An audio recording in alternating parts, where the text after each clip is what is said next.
Baik, teman-teman, apakah suara saya terdengar dengan jelas? Jelas. Oke. Jelas.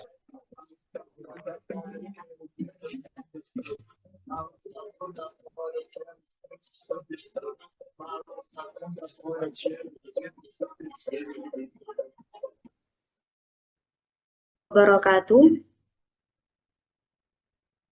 Assalamualaikum warahmatullahi wabarakatuh. Hamdan wa syukran lillah. Hamdan wa syukran lillah. Wassalatu wassalamu ala Rasulillah Muhammadin sallallahu alaihi wasallam wa ala alihi wa ashabihi ajma'in, amma ba'du. Yang saya hormati Bapak Ibu Pembina malam hari ini, Mas Muhammad Rafli Tri Ramadhani SAG, dan tak lupa teman-teman semua yang berbahagia dan telah meluangkan waktunya untuk mengikuti kajian online pada malam hari ini. Alhamdulillah, puja dan puji syukur kehadirat Allah Subhanahu wa Ta'ala, karena atas rahmat, hidayah, serta taufiknya kita dapat mengikuti kajian pada malam hari ini. Salawat serta salam semoga tetap tercurah limpahkan kepada junjungan kita Nabi besar Muhammad Sallallahu Alaihi Wasallam. Jadi teman-teman, tema kajian kita pada malam hari ini adalah membaca dunia barat, mengenal perkembangan keislaman di Belanda. Kalau kita mendengar tentang literasi keislaman, negara-negara timur, negara-negara muslim ya. Tapi gimana sih kalau kita geser pandangan kita itu ke negara-negara barat, seperti Belanda khususnya. Jadi gimana sih perkembangan literasi keislaman di negara Belanda yang notabene itu negara non-muslim gitu. Maka dari itu, marilah sama-sama kita simak materinya dari materi kita malam hari ini, yaitu Mas Muhammad Rafli Tri Ramadhani. Jadi, beliau ini merupakan santri lulusan S1 Ilmu Al-Quran dan Tafsir UIN Sunan Ampel, Surabaya. Dan sekarang beliau sedang menempuh studi S2 Research Master jurusan Teologi and Religious Studies di Vrije Universiteit Amsterdam. Baik teman-teman, materi kali ini akan segera kita mulai. Bagi teman-teman diharap untuk mematikan mikrofonnya selama kajian berlangsung. Tanpa berlama-lama, saya persilahkan kepada Mas Rafli untuk menyampaikan materi. Waktu dan tempat saya persilahkan. Terima kasih. Apakah suara saya terdengar, Mbak? Terdengar, Mas. Sudah, Kak. Oke. Assalamualaikum warahmatullahi wabarakatuh. Alhamdulillah kita bertemu kembali. Selamat malam untuk kawasan Indonesia. Tema kali ini kita akan membahas terkait membaca dunia barat, perkembangan literasi keislaman di Belanda. Saya nggak bisa menjamin akan ngasih informasi yang lengkap terkait literasi di Belanda, tapi saya berusaha sebisa saya. Saya akan share screen. Sebentar.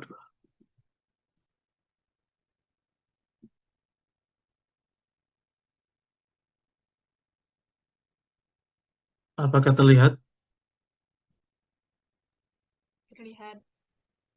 Oke. Terlihat, Mas. Sudah Siap. terlihat. Saya kira teman-teman sudah banyak yang terekspos ya terkait dunia barat atau Islamic Studies di barat, apalagi di Belanda, karena kita punya banyak lulusan sarjana Belanda di Indonesia.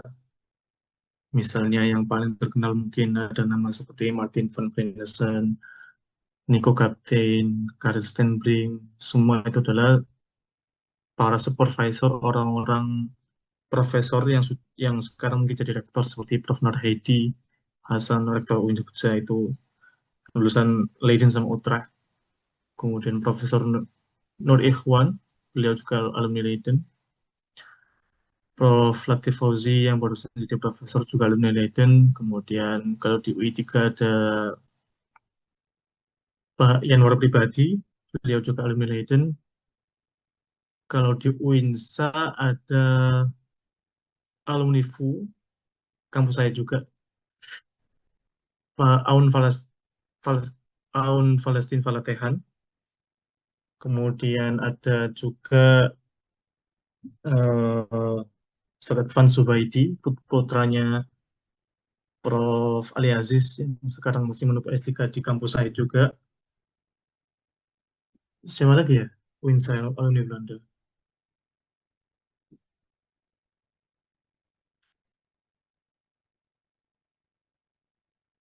Saya lupa. Kebanyakan sih UIN Jogja sama UIN Jakarta. Tapi kita punya beberapa alumni Belanda. Nah, tentu Belanda termasuk salah satu negara yang paling awal ya, dalam mengkaji Islam. Khususnya semaraknya itu ketika zaman-zamannya Snoop Dogg ya. Tapi sebelum itu kita mau flashback dulu ke awal-awal sejarah kajian Islam di Belanda. Nah, era awal itu dimulai dari abad 16. Di situ terjadi awal interaksi antara sarjana non-Muslim atau sarjana.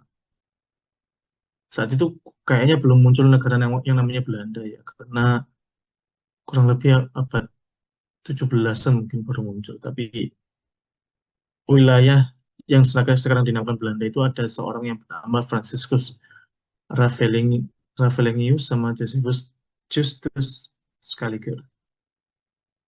Mereka ini adalah pionir utama.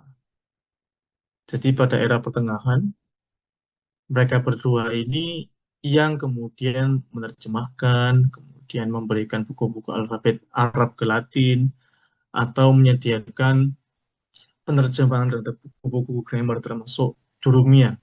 Itu juga diterjemahkan di era-era pertengahan. Tentunya kalau bicara Belanda, nama yang paling awal muncul atau institusi yang paling awal muncul tentunya Leiden. Leiden ini pusatnya Islamic Studies, tapi dulu itu namanya bukan Islamic Studies, namanya Arabic Studies. Jadi karena Arabic Studies itu masuk ke dalam kajian Oriental Studies. Dulu sebelum nama Islamic Studies namanya adalah Oriental Studies, kajian terhadap Timur. Tapi semenjak muncul bukunya Orientalism dari Edward Said, maka kemudian para sarjana Eropa, sarjana Barat kemudian mengganti bukan Oriental Studies tapi Middle Eastern Studies atau religious studies atau Islamic Studies. Karena term Oriental itu sendiri sangat kolonial ya, karena dari point of view orang Barat memandang wilayah di luar mereka. Kemudian kata Middle East sendiri itu juga sangat kolonial. Kalau kita ingat atau mungkin sempat muncul di FYP kalian ketika Nawal Sadawi, seorang feminis Mesir, diwawancara. Dan pewawancara itu mengucapkan Middle East. Dia kemudian marah.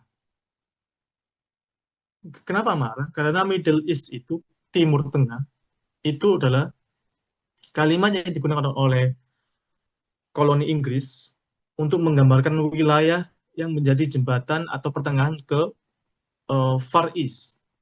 Apa itu Far East? Timur jauh, yaitu India. Jadi kenapa dinamakan Middle East? Karena yaitu sebelum ke Far East ada wilayah namanya Middle East yang kemudian kita sering gunakan untuk mengungkapkan wilayah Arab atau Timur Tengah, dan kita sendiri masih menggunakan kalimat itu kan. Kalau kita ingat di mungkin 5 tahun terakhir, India sempat ganti nama kan, saya lupa namanya, nggak mau disebut India karena India itu sendiri hasil nama dari para kolonial, termasuk nama negara kita Indonesia itu juga sebutan dari nama kolonial. Tapi ya bagaimanapun juga kalau mengubah sebuah nama negara kan cukup cukup sulit kan, terkait administrasi dan sebagainya, sehingga mungkin sampai sekarang belum efektif pergantian nama negara di India itu sendiri. Oke, kembali ke era awal di barat ya, di Belanda. Jadi Franciscus ini kemudian menjadi orang Belanda pertama yang kemudian mengajarkan bahasa Arab. Beliau ini lahir di tahun 1539 di Prancis. Kemudian salah satu kontribusi awal beliau menulis atau menerbitkan buku yang disebut The Specimen Characterum Arabicorum Officinae Plantinae France Repelingage. Kemudian di zaman yang berdekatan muncul yang namanya Josephus Justus Caligula. Ini juga sama karena masa awal ya, jadi masih sibuk untuk menerjemahkan bahasa Arab, teks-teks Arab, dan sibuk memberikan alat bantu kepada orang-orang Eropa dalam membaca teks bahasa Arab. Itu dia kemudian menerjemahkan A Collection of Arabic Proverbs, itu dari bahasa Arab. Kemudian in contrast to Postel, Guillaume Postel ini adalah gurunya dari Franciscus Ravellinus. Jadi umumnya orang-orang Eropa Barat atau orang-orang Belanda saat itu, pada saat abad 16 itu, mereka mempelajari Arab atau bahasa Arab atau Islam itu datang langsung ke wilayah-wilayah Timur Tengah, entah ke Palestina, Turki, atau negara manapun. Nah, tapi kalau Josephus ini dia nggak pernah ke sana, dia nggak pernah travel ke Middle East. Kemudian Josephus ini menerbitkan buku yang berjudul Thesaurus Linguae Arabicae. Itu the storehouse of the Arabic language. Ya, kurang lebih kamus bahasa Arab lah, untuk orang-orang Eropa. Jadi era-era awal ini masih era-era translasi, belum ada diskursus, belum ada merespon studi Islam atau merespon doktrin Islam, belum ada. Jadi masa-masa pengenalan. Nah, ini dua orang ini fotonya. Yang kiri ini Franciscus Ravellinus, ini Josephus Caligula. Nah, ini contohnya. Ini contoh dari alfabet Arab yang disusun oleh Franciscus. Itu kayak alif, ba, ta, jim, dan sebagainya. Kemudian ada juga sekaligus itu juga membentuk kalender dalam beberapa perbedaan budaya, termasuk kalender Islam. Kemudian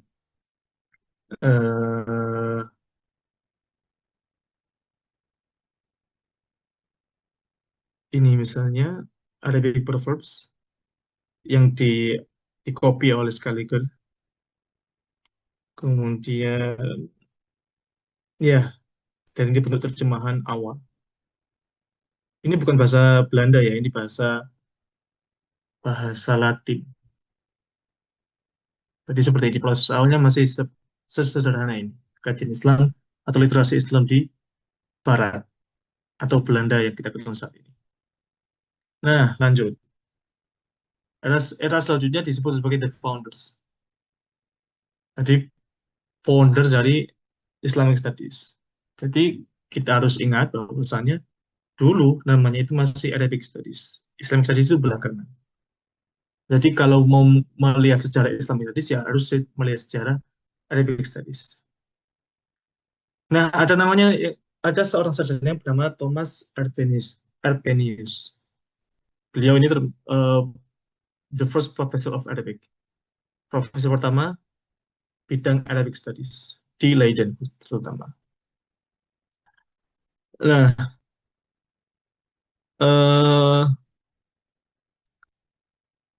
jadi beliau ini, si Thomas ini kemudian mencoba memasukkan bahasa Arab sebagai bahasa akademik yang sama pentingnya untuk dikaji seperti bahasa-bahasa Hebrew dan Aramaik yang sebelumnya telah dikaji. Karena kan bahasa-bahasa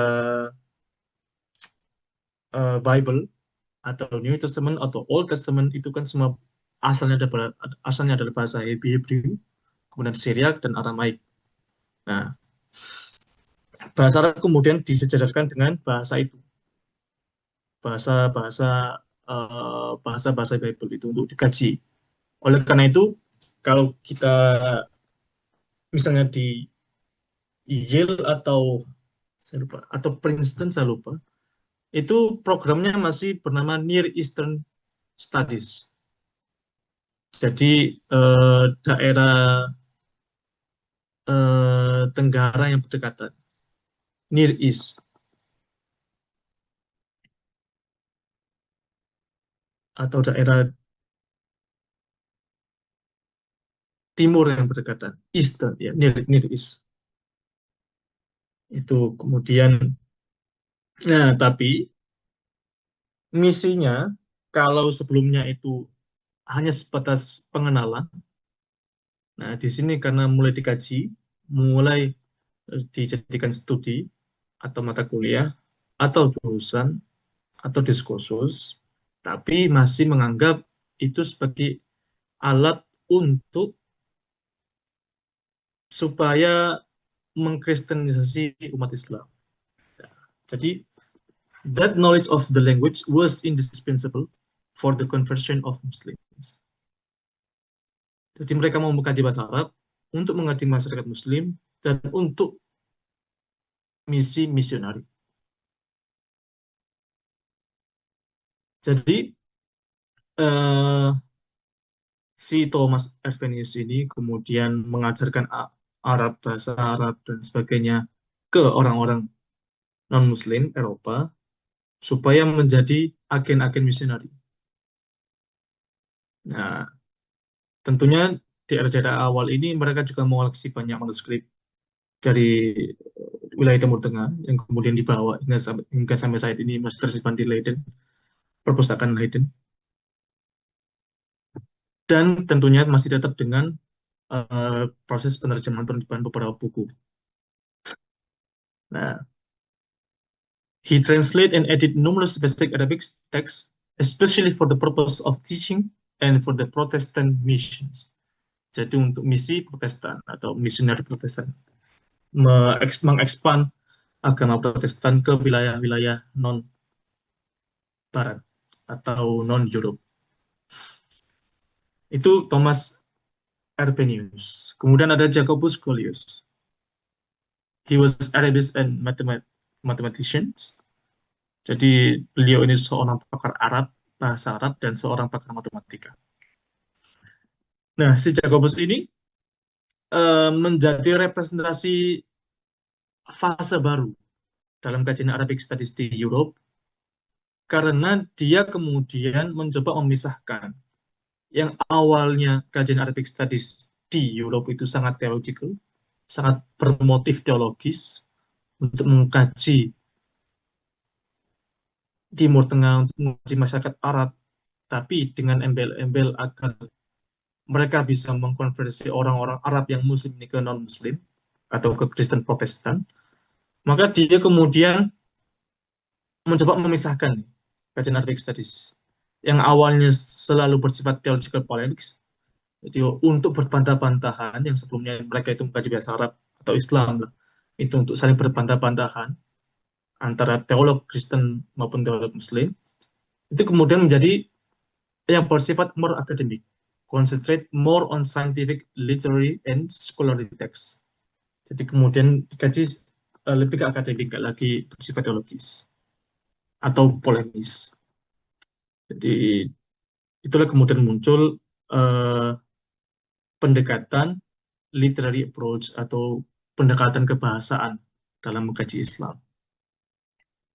Nah, kemudian, tapi karena masih di era yang sama, karena masih dalam nuansa yang sama, tentu masih ada ekses-ekses atau rasa-rasa polemik dalam diri Jacobus itu sendiri. Jadi dia tuh ingin menerbitkan Quran, tapi terbitan ini itu bersifat kritis, critical edition, untuk menunjukkan sisi-sisi errornya dari Al-Quran. Itu. Kemudian dia juga ingin menerjemahkan Heidelberg Catechism. Heidelberg Catechism ini doktrin Protestan yang sangat populer di Belanda. Saya ketika kelas klasik, ketika mengkaji Max Weber, itu disuruh membaca salah satu terjemahan Inggris ya, karena saya nggak bisa bahasa Belanda, terjemahan Inggris awal terhadap Heidelberg Catechism. Ini kayak kitab teolog atau kitab teologi atau kitab akidahnya orang Protestan. Nah, kemudian dia juga mungkin berbeda dengan Thomas. Dia walaupun dengan masih ada ekses-ekses misi-misi apologetik atau misi-misi polemis, dia cukup respect terhadap beberapa sarjana Muslim atau orang Muslim. Tapi bagi dia, walaupun dia respect, tapi seharusnya mereka itu harus convert ke Kristen.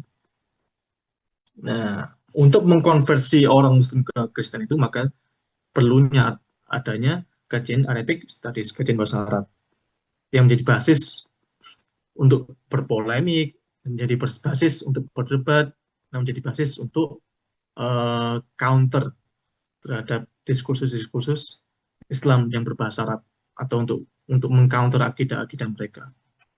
Jadi di era-era ini, di era The Founders ini masih berbau-bau polemis, masih ingin mengekspand agama. Kalau kita ingat ketika SD, kita belajar sejarah selalu ingat 3G, Gold, Glory, and Gospel. Kurang lebih seperti itu. Sama ketika awal-awal di Eropa atau Belanda. Itu masih berbau-bau polemis semua. Misinya masih ingin misionaris semua. Nah, kemudian ada juga Levinus Warner. Ini yang juga disebut oleh Arnold. Saya ini semua ini mengutip dari bukunya Arnold. Saya lupa nama lengkapnya ya. Arnold siapa nanti saya ada Levinus Warner. Nah, Levinus ini beda dengan dua orang sebelumnya yang melakukan pengkajian secara akademik dan translasi. Levinus ini mungkin lebih bisa dipandang sebagai kolektor manuskrip. Ini dia kaya ya, mungkin karena kaya atau gimana, jadi malas belajar. Dia lebih suka belanja manuskrip. Jadi, nah kalau kita ingat ya, kalau kita mengkaji Ottoman atau Islam di Turki dan filologi Recording in khusus, progress. itu kita pasti mengingat Kashfud Dunun, karyanya Haji Khalifah, Khatib Chalebi. Itu sudah diterbitkan. Jadi kumpulan karya-karya koleksi dia, itu puluhan jilid. Nah, si Warner ini berhasil kemudian membeli, atau saya kurang tahu, membeli atau mengkopi dan sebagainya, pokoknya manuskrip yang dimiliki oleh Khatib Chalebi ini. Nah, dengan koleksi yang dibeli atau dikopi oleh Levinus Warner ini, Leiden kemudian menjadi salah satu perpustakaan yang memiliki koleksi terbanyak manuskrip tentang Islam. Jadi, with Warner's manuscript, the extent of the Leiden Eastern collection was quintupled in one go. Jadi, itu itu berapa kali lipat ya? Quintuple. 5 kali lipat. Jadi dengan adanya koleksi Warner ini, perpustakaan Leiden menjadi koleksinya 5 kali lipat lebih banyak. Bisa dibayangkan berapa banyak yang dia ambil, entah beli, entah koleksi, atau apapun. Nah, itu. Jadi dia menjadi founder karena dia memprovide atau menyediakan sumber-sumber manuskrip berbahasa Arab di Belanda. Jadi to this day, the entire Eastern collection of Leiden University is known as the Legat van Warner or the Warner Legacy.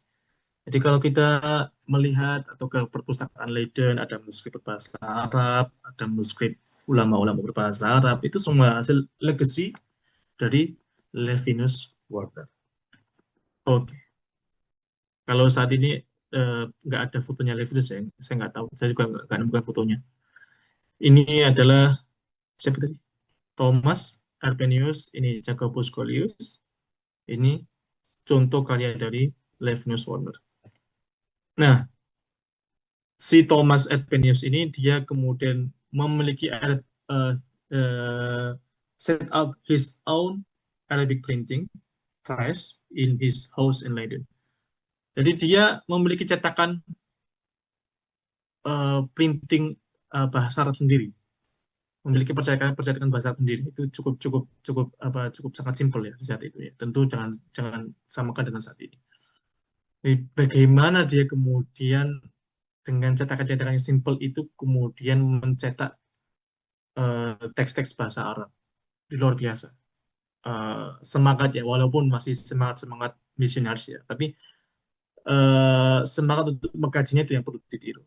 Sampai membuat percetakan seperti itu, sederhana tapi sangat membantu dan sangat berguna saat itu. Kemudian si Collius ini karena dia seorang matematikawan, jadi dia lebih suka mengoleksi atau mengcopy manuskrip berbahasa Arab yang tentang matematika dan seterusnya. Kemudian yang di diplomat Levinus Warner, dia berkorespondensi dengan pejabat di Den Haag, bagaimana dia kemudian bisa menghubungi pihak Ottoman Empire atau pihak Turki Ottoman untuk mengoleksi sejumlah kitab-kitab berbahasa Arab atau manuskrip berbahasa Arab.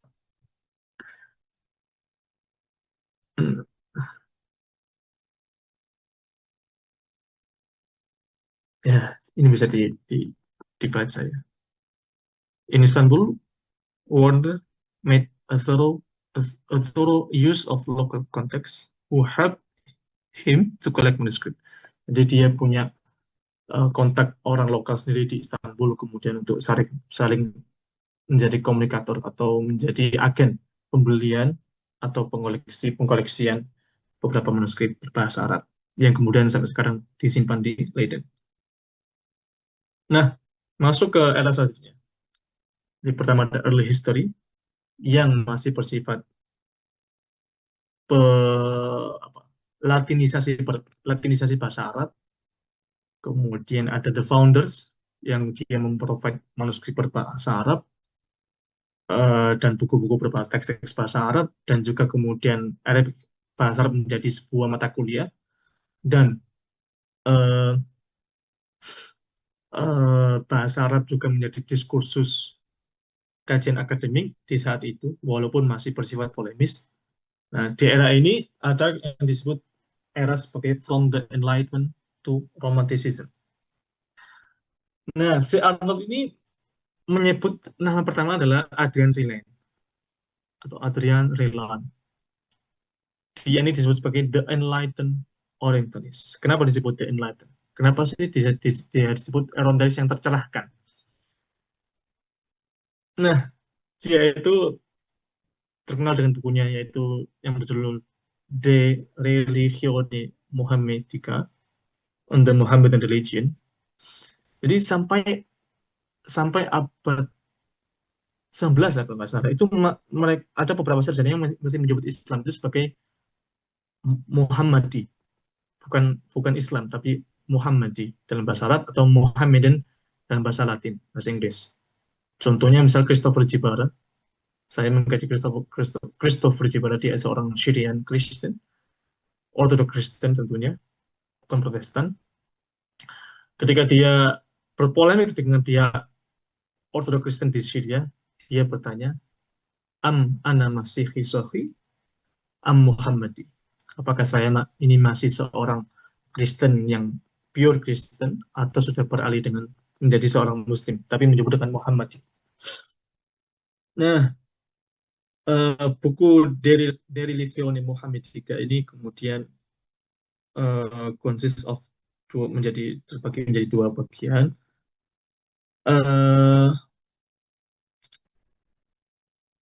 Nah, di bagian awal dia mengkaji terkait translasi on Arabic fragment, beberapa teks-teks bahasa Arab. Kemudian di bagian kedua, dia kemudian mendiskusikan beberapa poin atau miskonsepsi yang selama ini masih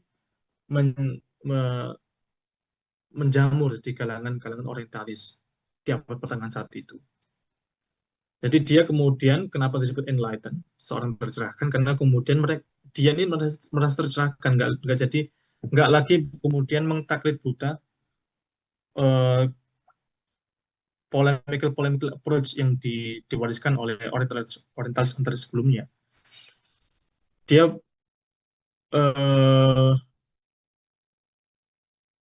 Dia juga mengkritik, misalnya, criticize, for example, Orthodox theologians such as Voetius and Johannes Hornberg, the author of a voluminous attack on all religions of the world except for Christianity.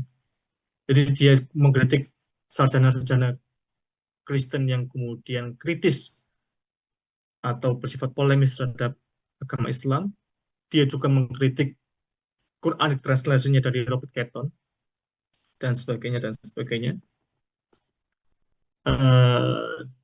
Bagi Relan, Islam itu bukan akidah yang salah. Islam is not erroneous creed. Jadi sebelumnya kalangan orientalis abad pertengahan itu menganggap ya Islam itu Kristen yang keliru. Oleh karena itu solusinya adalah mereka menganggap ya kalian itu harus masuk Kristen karena kalian itu menyalahi agama Kristen. Karena dianggap secara hierarki Yahudi, Kristen, kan Islam datang lebih terakhir. Jadi mereka menganggap karena teologi Islam itu berbeda dengan Kristen, jadi mereka menganggap Islam itu agama Kristen yang menyimpang atau Kristen yang bid'ah, kalau lebih seperti itu bagi orientalis saat itu ya. Nah, tapi bagi Relan itu keliru, nggak bisa disebut seperti itu. Dan Muslim juga bukan seorang penjahat, bukan seorang setan atau evil.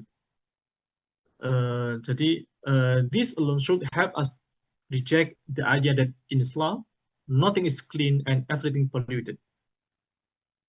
Jadi Relan kemudian dengan bukunya itu kemudian ingin mengatakan bahwasannya sudah stop ide yang mana bahwa Islam itu sepenuhnya tidak bersih atau kotor dan sepenuhnya itu bersifat polluted, telah terkontaminasi, bukan agama murni.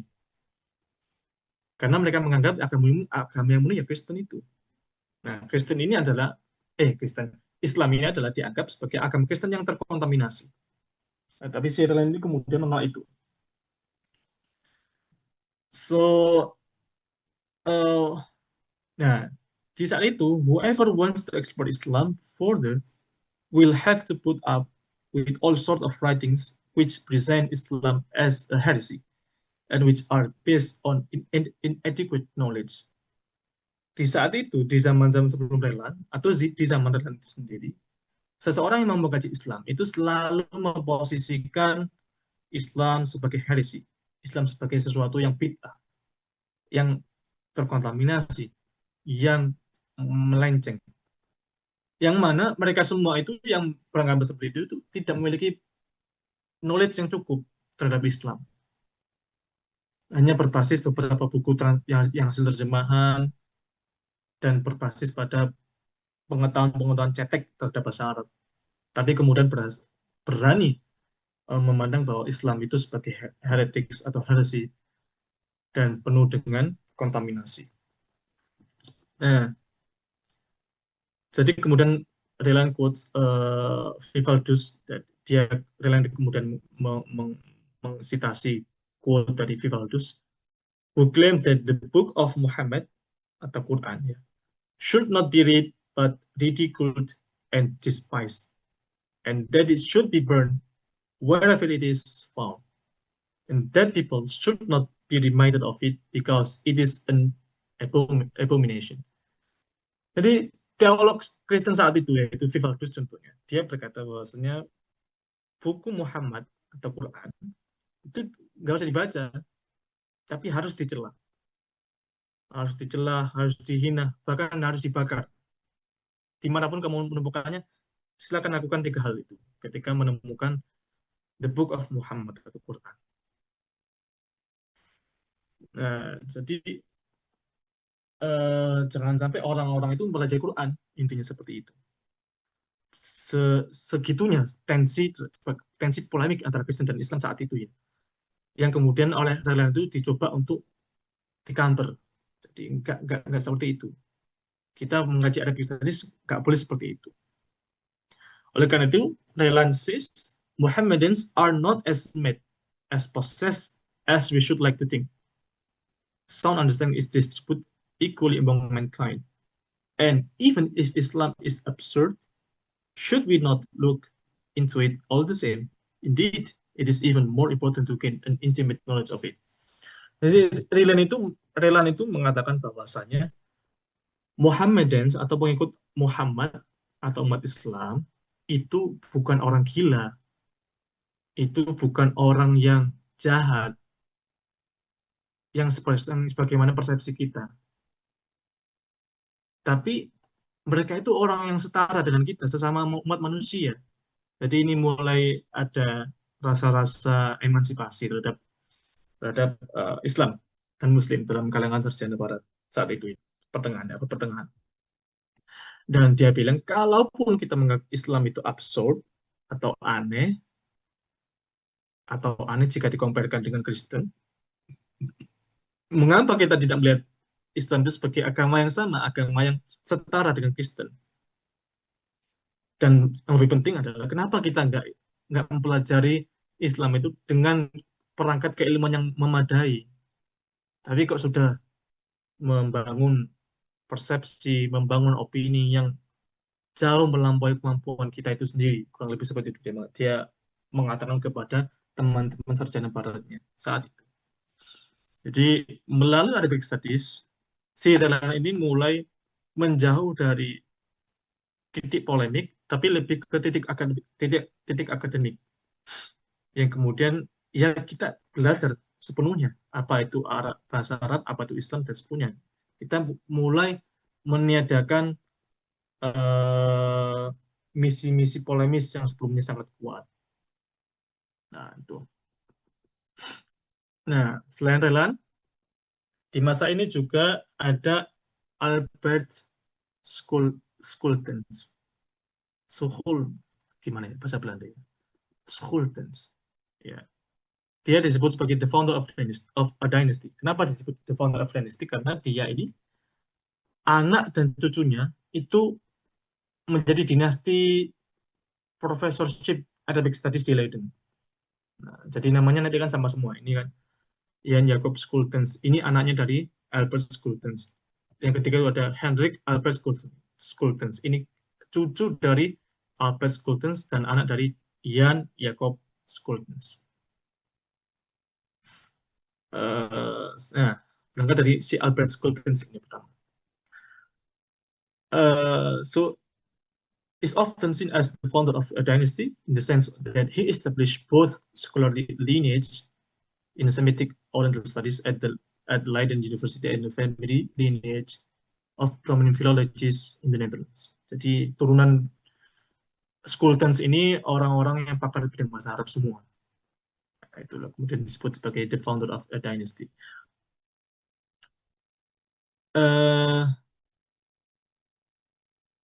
Nah, dia juga menganggap dia step forward satu langkah lebih maju juga. Dia menganggap bahwa bahasa Arab itu bukan anak dari bahasa Hebrew, tapi a twin sister of equal worth. Jadi dua bahasa yang yang sama equalnya, sama pentingnya. Karena sebelumnya dianggap bahwa Hebrew itu lebih powerful, atau lebih posisi hierarkisnya itu lebih tinggi dari bahasa Arab, karena Hebrew kan bahasa Bible, Hebrew kan bahasa eh, Taurat atau Old Testament. Jadi dianggap sebagai lebih superior ketimbang bahasa Arab. Tapi si Scholtens ini kemudian menganggap no, both are equal. Baik bahasa maupun bahasa Hebrew itu semuanya sama, setara. Dia menerbitkan buku yang berjudul Origines Hebraiae. Kemudian dia juga mengadvokasi agar adanya diskursus komparatif tadi, atau kajian mukorona dalam kajian bahasa Semitik, baik Arabic, Hebrew, dan Aramaic, karena sudah dianggap equal, karena sudah dianggap setara, maka dia mengadvokasi adanya kajian-kajian komparatif antar bahasa Semitik, yang mana dia kemudian menganggap bahwa misalnya bahasa Arab itu bisa menambah wacana atau menambah bumbu-bumbu, menambah bahan analisis terhadap biblical Hebrew vocabulary and grammar dalam memahami bahasa Hebrew biblical. Kemudian era Scholtens ini juga menjadi a shift from purely theological use of Hebrew to more philological and comparative linguistic approach. Yang mana Hebrew itu awalnya hanya digunakan sebagai bahasa teologis, kemudian diubah kajian Hebrew atau bahasa Semitik lainnya itu menjadi kajian yang filologis, lebih akademik dan lebih komparatif. Lanjut ke anaknya, yaitu Jan Jacob Scholtens. Dia disebut sebagai the opponent of progress. Oleh karena itu, era ini disebut from the Enlightenment to Romanticism. Enlightenment tadi berasal dari rela, dia tercerahkan, tapi kemudian di saat yang sama muncul kajian romantisisme, yaitu kembali ke model-model kajian Arab, bahasa Arab atau kajian Islam sebelumnya. Ya, yang bawa itu siapa? Yaitu Jan Jacob Scholtens. Jadi dia menganggap bahwasannya penggunaan diskursus akademik terhadap bahasa Hebrew itu nggak boleh kemudian menjadikan sebagai critical approach dalam mengkaji Bible. Jadi beliau ini ingin kemudian memproteksi Bible atau Perjanjian Lama atau Perjanjian Baru dari pendekatan-pendekatan kritis yang sebelumnya mulai muncul terhadap di era saat itu. Jadi ia ingin kembali bahwa ingin mengangkat prioritas Bible yang nggak boleh didekati secara kritis. Nah, di saat abad pertengahan 18 ini kan muncul pendekatan-pendekatan rasionalisme, pendekatan historical critical approach terhadap Bible, tapi Jan Jacob kemudian ingin menyetop, jangan, coba. Dia ingin menolak inovasi-inovasi tersebut dan mencoba kembali ke conventional philology, kembali ke pendekatan-pendekatan filologis yang sangat tradisional. Ya, ini hanya mengkaji bahasa dan seterusnya.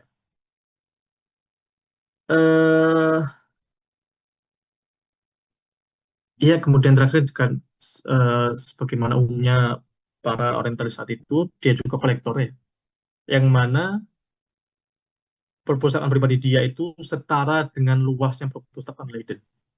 Luar biasa nih. Lanjut ke cucunya atau anaknya Jacob Scholtens, yaitu Hendrik Altus Scholtens. Dia disebut sebagai enlightened cosmopolitan. Jadi dia berbalik dengan ayahnya. Dia lebih open-minded terhadap ide-ide enlightenment seperti historical critical atau rasionalisme dan sebagainya. Dia juga posisinya legacy dari Hendrik Albert Scholtens ini lebih ke menginternasionalisasi Leiden. Kalau kita di UI kan mulai internasionalisasi kampus dengan menerbitkan jurnal-jurnal berbahasa Inggris, mengundang banyak international conference dan sebagainya. Nah, si Hendrik ini pada saat itu cara cara internasionalisasinya adalah dengan menyambung atau berkorespondensi dengan sarjana-sarjana Eropa di berbagai negara. Itu menjadikan kemudian Leiden terkoneksi dengan institusi-institusi Oriental Studies, Arabic Studies, atau Islamic Studies di negara barat lainnya. Dia juga menerbitkan critical edition terhadap karya-karya kitab klasik seperti Maqamatul Hariri dan sebagainya.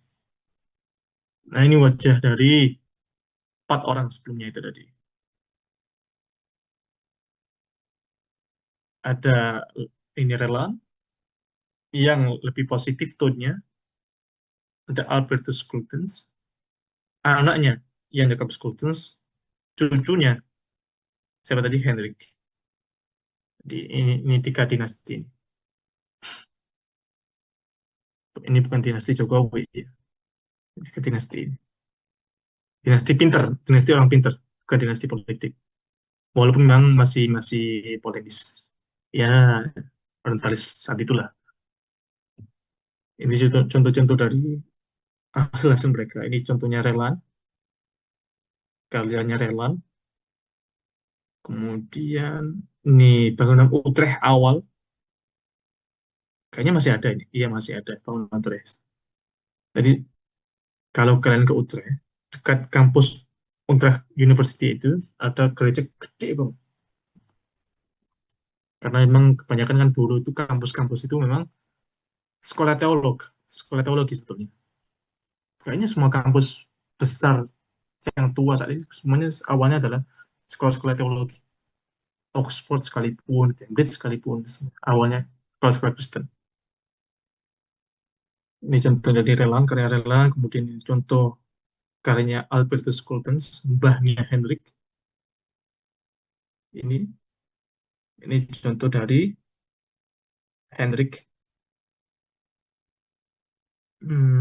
Ya. Oke. Lanjut. Setelah itu, setelah kita dari abad 16, abad 17, abad 18, kita masuk ke abad 19. Ini saya nggak tahu Albert si Arnold nggak ngasih poin apa tema utama di era itu, tapi dia cuma bilang the 19th century. Ya udah saya ngikut. Kemudian di era ini ada namanya Reinhard Peter Anadozi. Dia disebut sebagai the opinionate polemicist. Dia ini dikenal sebagai seorang polemikus yang keras kepala. Nah, ini muncul lagi nih tonton negatif terhadap Islam atau terhadap bahasa Arab itu muncul lagi di era abad 19 dari seorang sarjana yang bernama Dozi ini. Jadi, namanya aja udah dekat dengan dosa ya, banyak dosa yang Dozi. Jadi dia punya buku yang bernama berjudul Hate Islamisme. Dia menganggap dari buku itu bahwasanya Islam itu dipresentasikan sebagai penghalang menuju scholarly progres keilmuan. Kemudian dia menganggap wahyu yang diterima oleh Nabi Muhammad atau Quran itu adalah sesimpel Nabi mengidap epilepsi. Ini sangat persepsi yang sangat kental di era saat itu. Kalau di dunia barat mungkin ada, saya lupa, mungkin mohon koreksi kalau salah, mungkin Mustan Sirmir kalau salah, saya nggak tahu, yang juga menganggap Nabi Muhammad itu mengidap epilepsi ketika menerima wahyu. Jadi itu nggak murni wahyu, tapi cuma epilepsi rekaan Nabi Muhammad.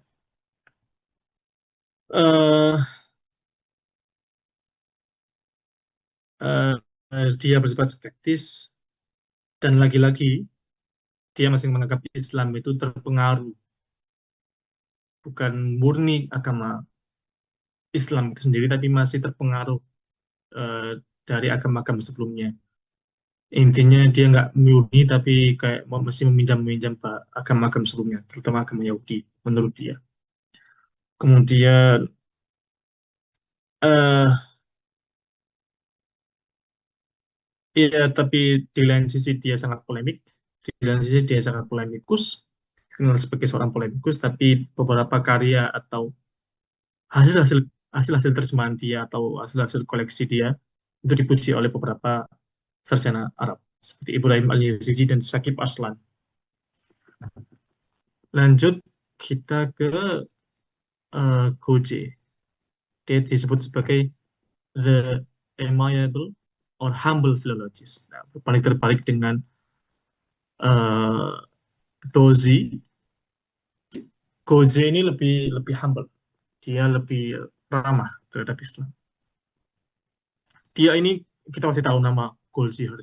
Dia teman dekatnya Goldziher dan dia juga teman dekatnya atau sahabatnya Noldeke.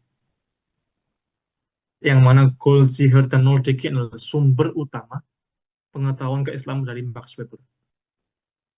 Saya ketika kuliah itu nulis kritik terhadap Max Weber karena dia basis pengetahuan Islamnya itu sangat terbatas dan sumber utamanya itu didapat dari Goldziher yang mana ya kita tahu Goldziher dan Noldeke kan sangat sangat sangat tidak fair terhadap Islam, masih menggunakan uh, orientasi keterpengaruhan, masih mengedepankan bahwasannya Islam itu banyak meminjam diskursus diskursus Yahudi dan Kristen.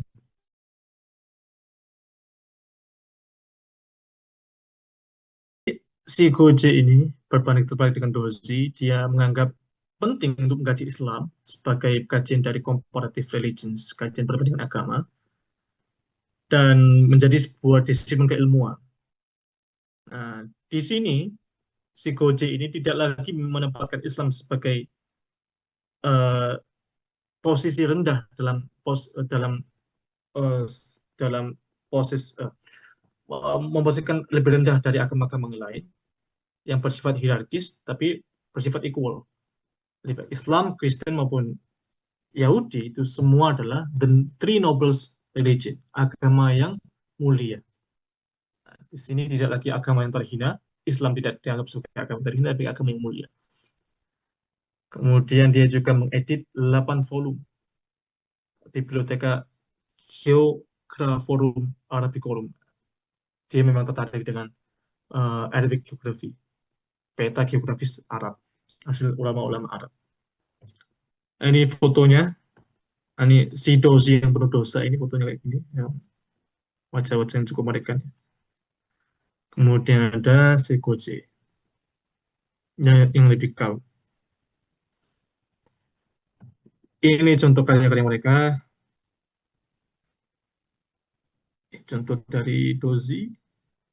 Nah, Dozi itu juga dikenal sebagai kontributor yang dipuji oleh Shakib Arslan sama Ibrahim Yazidi itu spesifik terkait karya dia uh, Histoire Musulmans de Espagne, yaitu The History of Muslim in Spain.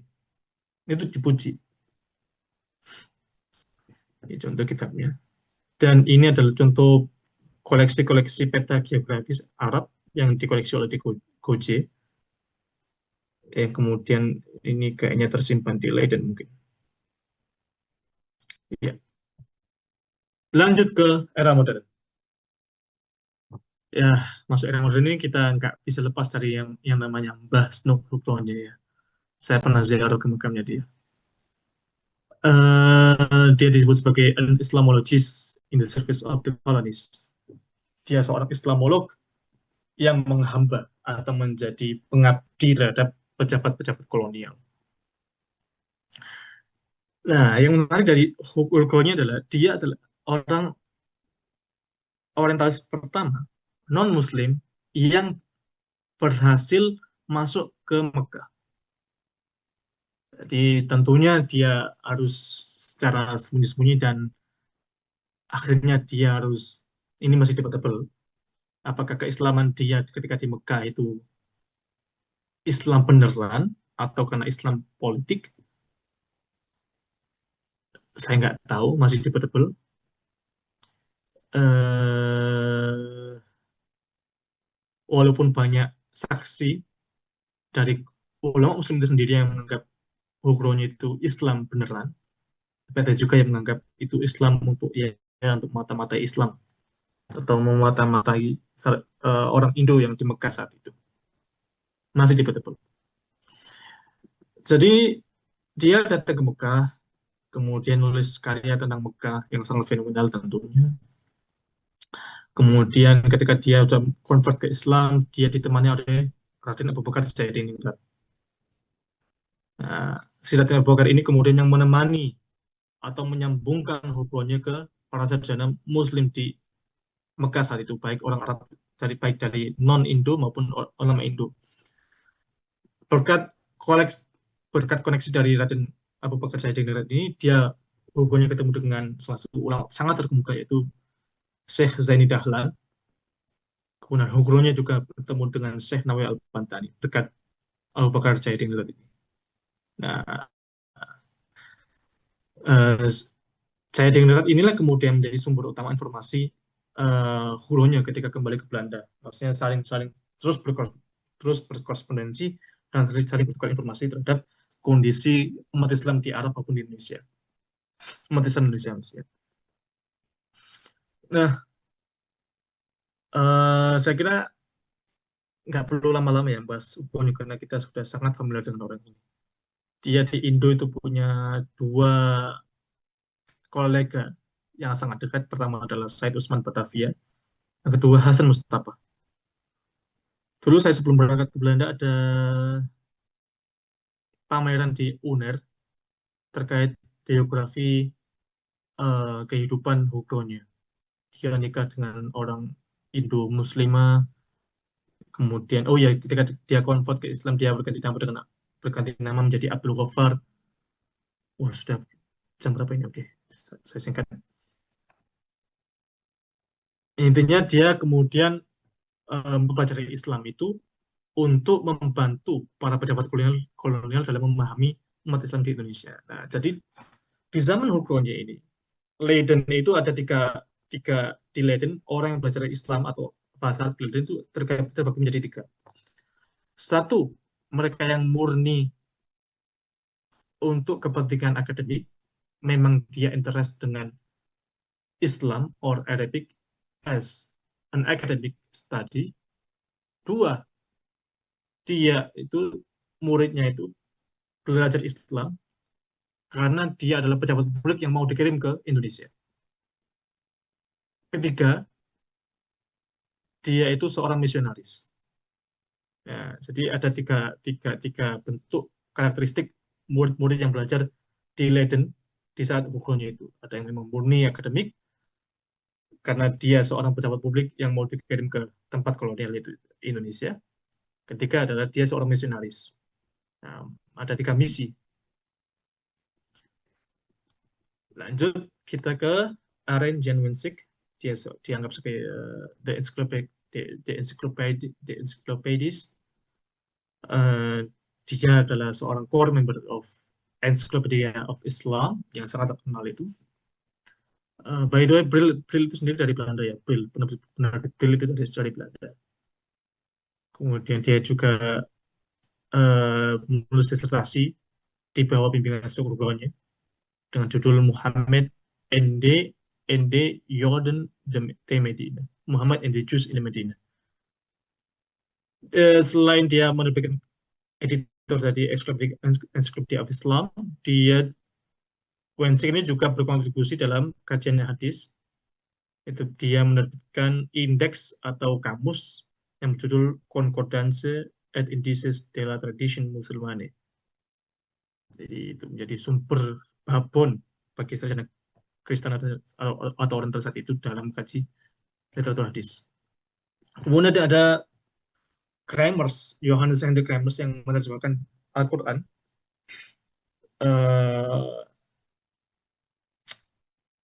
Iya, ya dengan adanya hukumnya ini kemudian kajian Islam tidak lagi fokus hanya philological approach yang berbasis pada kajian bahasa, tapi Hugronit kemudian membawa kajian Islam gadis di Belanda sebagai bersifat anthropological karena dia akan melakukan etnografi di Mekah. Jadi kajian Islam mulai bisa dibaca melalui pendekatan antropologis. Nah, kemudian si Kremers ini kemudian mengangkat kajian Islam lebih ke publik dengan menerjemahkan Al-Quran ke bahasa Belanda.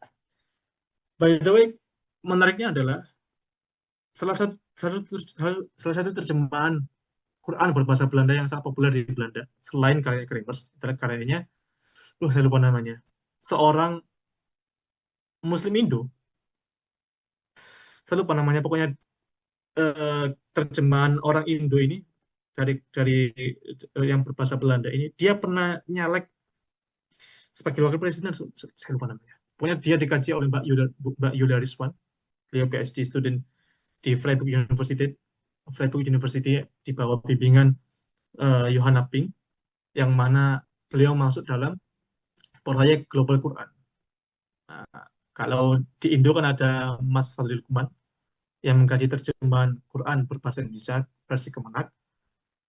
Nah, si Mbak Yulia Rizwan, beliau orang Indonesia, dosen UGM, beliau mengkaji terjemahan Quran ke bahasa Belanda, yang mana penerjemahnya adalah orang Indonesia itu sendiri. Saya lupa namanya. Nanti saya coba cari tahu. Tapi beliau udah meninggal. Ini macam-macam itu ya. Hugronnya. Saya kira ada catatan terbaru terkait biografi Hugronnya, sangat tebal bukunya dan sangat mahal. Saya akan dibeli di Indonesia. Berbahasa Indonesia. Ini Hugronnya, ini Wensing, dan ini Kremers. Nah, inilah foto Hugronnya ya. Ini foto Hugronnya ketika dibuka. Dia berganti nama dengan Abdul Ghaffar. Ini manuskrip karya dari Syekh Ahmad Zaini Dahlan. Dia memang di Mekah itu bawa foto, bawa kamera, jadi banyak foto orang. Nah ini Abu Bakar Zaidiningrat, orang yang menemani gurunya ketika di Mekah. Kemudian ini saya lupa, nggak tahu. Nah, ukurannya itu sangat itu ya, dia sangat sarjanya sangat respectable, dia itu sangat direspek sama orang Arab ya. Walaupun tentu banyak kekurangannya, tapi kontribusi dia itu cukup fenomenal. Ini buktinya. Ada delegasi Arab yang datang ke Belanda. Oke. Ini contoh dari karya Wensing, Encyclopedia of Islam. Ini adalah juga karya Wensing terkait literatur hadis. Dan ini adalah karya Kremers di Quran. Oke, slide terakhir, alhamdulillah. Kita kembali ke era saat ini. Tentunya kalau kita di abad 20 ya, itu kan abad 19, abad 21 lah. Early abad 21 itu di Belanda, di Radboud, di Nijmegen, Radboud University, itu ada dua nama yang sangat terkenal. Ada Harold Boesky, kita pasti tahu, pasti kalian tahu, Harold Boesky, dia sarjana bidang hadis. Sebelumnya juga ada bidang hadis itu Juin Paul, itu juga orang Belanda. Itu yang mengenalkan teori common link dalam studi hadis. Joseph Schatz itu juga pernah jadi professorship di Leiden, tapi dia kemudian karena konflik internal, dia hijrah ke Kolombia. Tapi Joseph Schatz itu juga terkenal dalam kajian hukum Islam. Selain Harold Boesky di Radboud, ada namanya Kees Versteeg. Saya kemarin diajak guru saya, Profesor Peter Koppen, ke kediaman Kees Versteeg. Dia itu terkenal sebagai seorang sarjana bahasa Arab atau sarjana Arabic grammar yang sangat terkenal.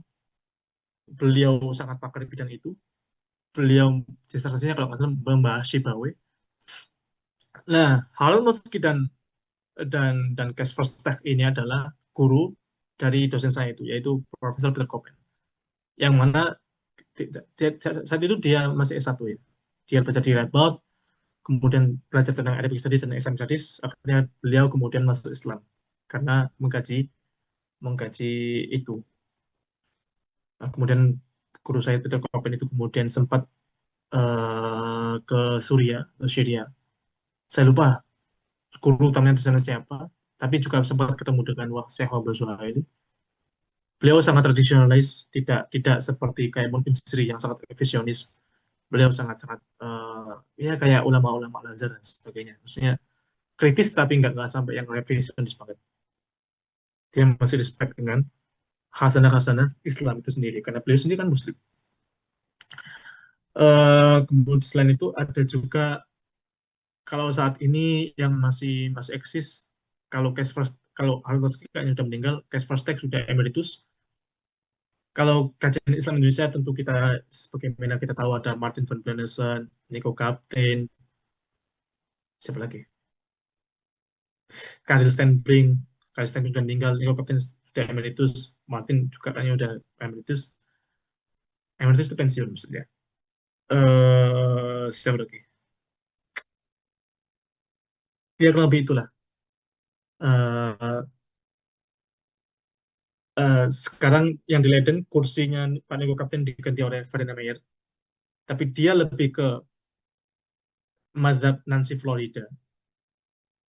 Kalau nggak tahu silakan searching siapa Nancy Florida. Dia juga pakar Indonesian Islam. Nah, ada kisah menarik. Sebetulnya kursinya Prof. Nico Kaptein itu direbutkan oleh dua orang. Satu Ferdinand Meyer, dia lulusan Columbia University. Dua adalah Mahmud Kuria, yang lulusan Leiden itu sendiri. Mahmud Kuria pasti yang suka baca pasti tahu ya. Dia itu mengkaji the circulation of Islamic law, bagaimana mengkaji khasiat dalam fikih Syafi'i di area Indian Ocean, Laut India. Tapi kemudian diterima oleh Ferdinand, akhirnya sekarang Mahmud Kuria di Edinburgh. Di Leiden saat ini ada Al-Quran, ada Marijn van Putten. Saat ini ada mahasiswa PhD student di bawah bimbingan dia, yaitu Mas Ayub. Dia dosen UIN Jogja. Marijn van Putten ini lebih ke seorang linguis, dia pakar bahasa, dan lebih ke kajian manuskrip, khususnya qiraat. Kemudian ada Ahab Badawi. Ahab Badawi ini adalah soulmate-nya Sajid Rizvi. Beliau pakar bidang Shi'i Studies. Ini seperti ini, Shi'ism and Sectarian. By the way, NISIS itu adalah institusi research yang berbasis di Belanda, tapi memiliki yang sudah network-nya itu terjalin di 12 kampus di Belanda, dan termasuk duanya itu kalau nggak salah di Belgia, Leuven. Ini kan ada University of Leuven. Itu juga one-on-one NISIS.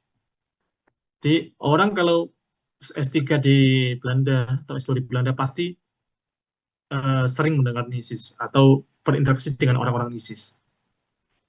Nah, bagaimana sih kemudian kajian saat ini di Belanda? Ya tentunya karena ada era digital, banyak kemudian kajian digital humanities, environmental studies, arts and media, Islamic and tentu masih ya ada kajian medieval Islam, juga masih ada Quran juga, ala Walid Soleh. Walid Soleh juga pernah diundang di sini sama Mbak Lin kalau waktu itu. Saya lupa tajuk konferensinya apa. Kemudian kampus saya juga pernah mengundang Wa'il Halak. Nah, jadi kan terlihat tuh di Belanda itu tentu masih ada beberapa orang yang masih bersifat polemis atau revisionis.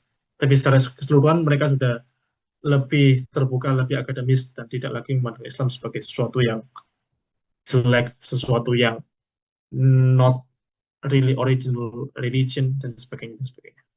Terima kasih. Saya kira seperti itu. Oke. Baik, terima kasih atas pemaparan yang luar biasa, Mas Rafli. Kemudian sesi selanjutnya yakni sesi tanya jawab. Kepada teman-teman yang ingin bertanya, silakan raise hand, kemudian silakan dinyalakan mikrofonnya.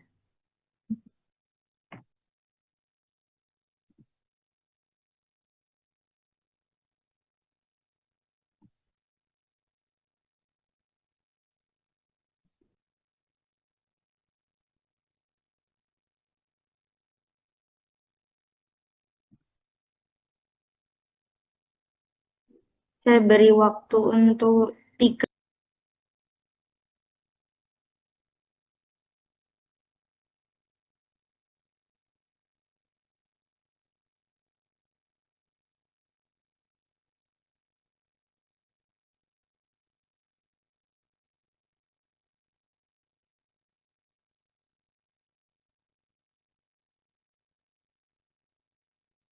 Teman-teman, untuk link absensinya ada di kolom chat ya.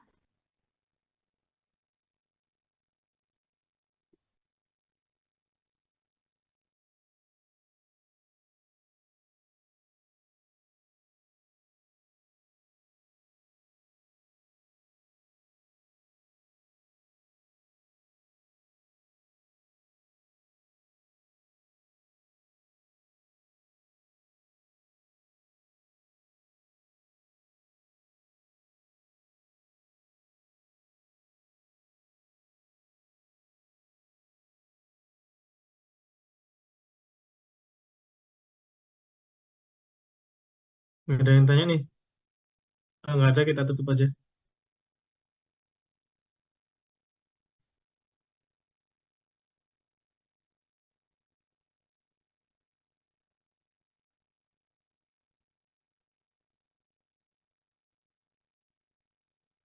Apakah ada yang bertanya, teman-teman?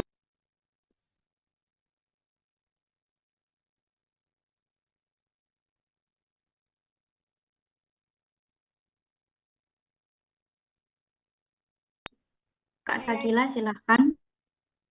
Ya, izin bertanya, Mas ya. Kan tadi dijelaskan 3 karakter murid di sana kan ya, Mas ya. Ada yang murni kepentingan, ada yang apa visionaris atau polemis. Yang jadi pertanyaan saya ya, Mas. Mayoritas yang dari Indonesia itu meneliti karya orientalis di sana atau lebih menggunakan pemikirannya gitu loh, Mas, untuk meneliti Islam sekarang. Lebih cenderung menggunakan lebih cenderung meneliti karya-karya yang sudah ada atau menggunakan pemikiran orang barat gitu untuk meneliti Islam saat ini gitu, Mas. Oke. Saya kira ada dua-duanya ya. Bagi yang mengkaji karya-karya barat ataupun menggunakan pemikiran mereka sebagai alat bantu dalam mengkaji objek non-barat atau karya-karya umat Islam, misalnya mengkaji Imam Ghazali dengan pendekatan hermeneutis atau apapun dan sebagainya. Kayaknya dua-duanya ada. Tapi saya nggak tahu mana yang lebih dominan ya. Kayaknya kajian teks masih masih masih masih masih masih kuat di sini, kajian teks, baik itu mengkaji teks karya umat Islam maupun mengkaji teks karya orientalis. Selain itu, sebagaimana umumnya di dunia Barat, banyak karena Islam Humanities itu masuk ke Faculty of Humanities dan Social Science, jadi banyak juga kajian-kajian terhadap Muslim, bukan Islam, tapi kajian terhadap Muslim. Maksudnya mengkaji bagaimana praktik umat Islam, bagaimana kemudian mereka memahami Islam. Jadi tidak lagi mengkaji doktrinnya, tapi mengkaji bagaimana umat Islam menginterpretasikan Islam dalam kehidupan sehari-hari atau everyday religion. Saya kira itu. Kalau untuk karakteristik yang di masa Hugro-nya itu kayaknya sudah nggak ada ya. Yang kayaknya lebih banyak kebanyakan memang fokus ke misi akademis saja, nggak ada misi-misi polemis dan sebagainya.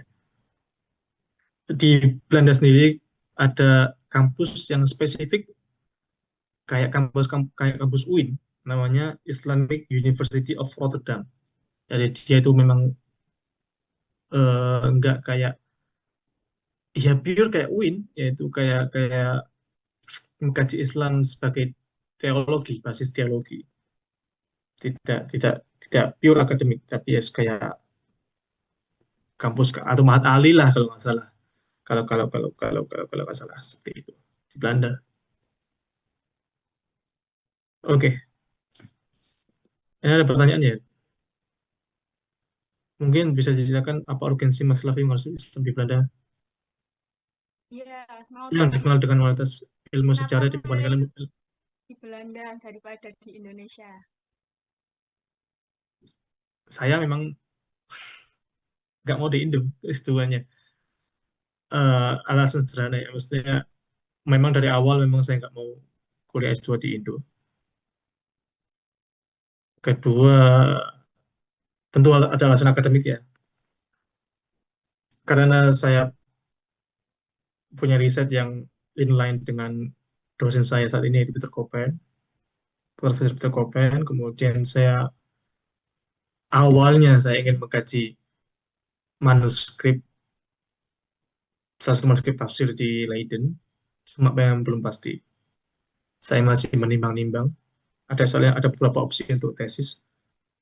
Itu sih awalnya alasan akademik karena riset saya itu harus ada di manuskripnya ada di Leiden, kemudian profesor yang cocok bagi saya itu ada di Amsterdam. Kemudian ya karena Eropa ya, alasan non akademis karena Eropa itu indah banget ini. Teman-teman kalau mau studi boleh silakan ke UK, tapi mahal banget UK itu, kapitalis banget. Kalau bisa studi di non English speaking countries. US boleh, bagus juga. UK juga bagus, Australia juga bagus. Cuma kalau sembari mengeksplor negara-negara bagus atau wilayah bagus alamnya dan sebagainya, itu Eropa termasuk tempat yang sangat bagus untuk sebagai tempat studi. Selain dosen-dosen di sini juga sangat sangat bagus. Apalagi ilmu sejarah dibandingkan ilmu keislaman. Ya itu sih saya kalau ke Al Azhar kan juga nggak bisa ya, harus S1 lagi, dan juga banyak banyak teman di sana.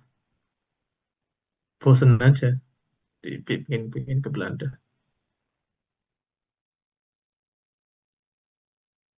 Oke, silakan Mas. Eh, Assalamualaikum warahmatullahi wabarakatuh. Selamat malam, izin bertanya kepada narasumber Mas Rafli ya. Setelah kemarin itu kan sempat ada ngaji ngalam yang kalau nggak salah ketiga, itu kan masalah Timur Tengah nih, yang kalau kebetulan mayoritas orang Indo kan ya udah pernah ke sana lah. Banyak lah mungkin ya bertebaran kalau dari UIN langsung ke Timur Tengah. Plus disertakan dengan ini Mas. Ternyata di sana itu seperti kuliahnya itu nggak wajib masuk, Recording jadi stopped. cuma ujian. Kemudian yang nomor dua itu tradisi halakoh di sana itu lebih lebar daripada bangku kuliah itu sendiri. Maksudnya lebih ramai di luar, mahasiswa itu suka untuk mengkaji kitab kuning bersama para syekh-syekh daripada kuliah. Mungkin seperti itu kalau yang saya tahu. Nah, kalau di Belanda kan apalagi tadi dijelaskan oleh panjenengan ya, ada universitas apa tadi Islam, lupa saya Islamik apa itu yang nyeluin lah bahasanya. Itu gimana Mas? Kalau tradisi literasi khususnya tentang turos, apalagi tafsir di Belanda itu gimana? Bisa di-spill sedikit lah, barangkali kan bisa menjadi motivasi, ada yang tertarik, tampil beda bahasanya gitu. Iya, saya kurang tahu spesifik ya terkait kampus Islamic University of Rotterdam tadi. Tapi karena yang megang itu kebanyakan sarjana Maroko, jadi fikihnya fikih Maliki kayaknya ya. Saya belum cek, coba dicek sendirilah. Islamic University of Rotterdam. Ya, itu, ya juga mempelajari usul fikih, mempelajari tafsir dan sebagainya. Tapi memang kayaknya yang tentu ya jangan dikompar dengan Al-Azhar ya. Bahkan untuk level Mahat Ali pun kayaknya nggak sampai selevel itu. Kenapa? Tentunya karena kan di sini kan kebanyakan mu'alaf. Kebanyakan yang memang hanya butuh studi-studi dasar Islam. Jadi itu untuk menjembatani bagi kalangan-kalangan imigran agar tetap terkoneksi dengan agama mereka, agama Muslim, agama Islam maksudnya, dengan belajar ke situ. Eh, Kalau kurikulumnya saya kurang tahu spesifiknya, cuma ya memang dia itu pure kayak UIN gitu, studi Islam kayak UIN. eh Sebetulnya kuliah di kampus-kampus umum juga nggak jelek-jelek banget. Banyak juga sarjana Muslim yang Islam itu kan banyak juga. Di kampus saya misal ada seenggaknya tiga lah yang dia itu sarjana Islam dan Muslim sekaligus. Pertama Peter Koppen, dia mu'alaf ketika S1. Ada Yusuf Selik, dia sarjana Kurdish, emang Islam dari lahir. Ada yang ketiga ada Esel Eleti. Profesor Esel Eleti sendiri malah seorang Azhari, lulusan Al-Azhar. Dia PhD 2 kali, saya lupa di mana. Dan berkat Yasser Eleti ini, kampus saya, FU, itu kampus pertama di Barat yang punya kerjasama resmi dengan Al-Azhar. Karena beliau dekat dengan Syekh Ahmad Thayyib kan. Jadi ya sudah sangat itu apa, sangat diverse ya studi Islam di Barat saat ini. Tentu saya nggak bisa mengeneralisir bahwa semuanya sudah bagus semua. Di Barat sudah bagus semua. Tentu ya masih ada ekses-ekses orang-orang revisionis, ekses orang yang berpolemis tentu masih ada. Tapi kita nggak boleh menutup mata bahwasannya ada perkembangan yang sangat sangat 180 derajat dari studi-studi Islam ala orientalis di zaman dahulu. Seperti itu, Mas.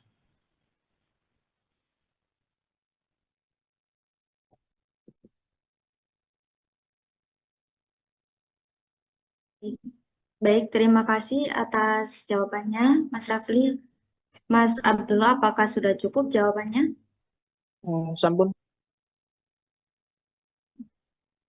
Baik, terima kasih banyak atas jawaban dan pemaparan materinya.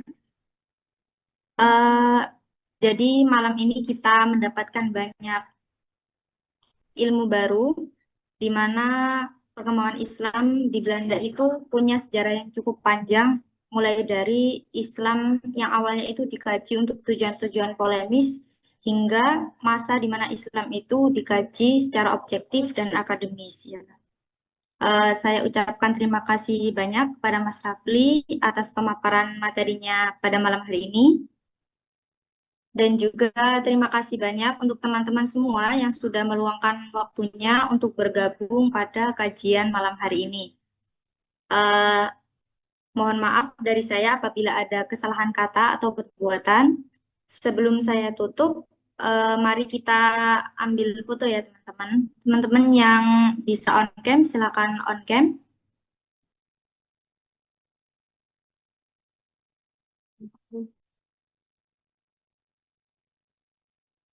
Oke, masih ada yang on cam lagi.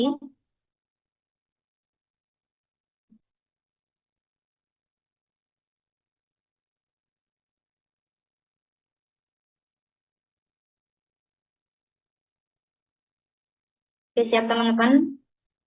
1, 2, 3.